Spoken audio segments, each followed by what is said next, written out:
अस्सलाम वालेकुम, मेरा नाम है डॉक्टर सैयद फराज इकबाल। आप देख रहे हैं मेरा यूट्यूब चैनल। बदलते मौसम के साथ साथ बच्चों में नज़ला, ज़ुकाम, नाक का बंद, सीने की जकड़न, बलगम, रेशा, इसमें बहुत इजाफा देखने में आ रहा है। इसमें बच्चे को सांस लेने में मुश्किल होती है, रात को सोने में मुश्किल होती है। उसके बाद दूध पीना वगैरह और कोई भी लिक्विड लेना छोड़ देता है। अगर वो बड़ा बच्चा है तो वो खाना पीना भी कम कर देता है। सांस होते हुए उसकी छाती से मुख्तलिफ किस्म की आवाज़ें आती हैं और एहसास होता है कि जैसे बच्चा सांस बड़ी मुश्किल से ले रहा है।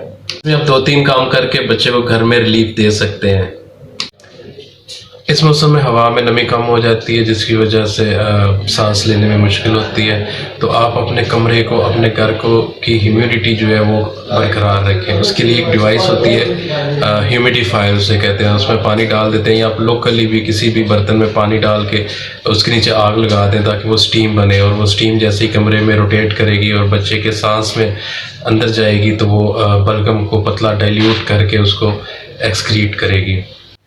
उसके अलावा बच्चे का जब नाक बंद होता है, नाक बंद होने में बच्चा खुद से नाक को स्नीज नहीं कर सकता, तो ऐसे में माँ बाप को ही उसकी हेल्प करनी होती है।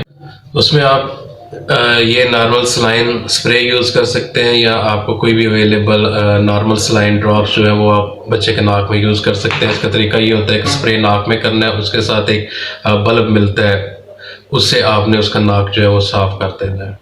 का जो आराम पहुँचाने का वो है सीने की मालिश। सीने की मालिश में आप विक्स यूज़ मत करें।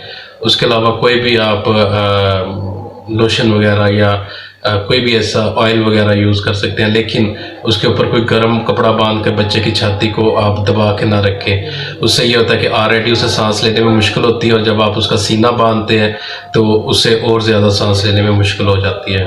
अगर बच्चे के सीने की जकड़न के साथ साथ बुखार भी है और उसके नाक से निकलने वाला रेशा सफ़ेद कलर से येलो कलर में कन्वर्ट हो रहा है,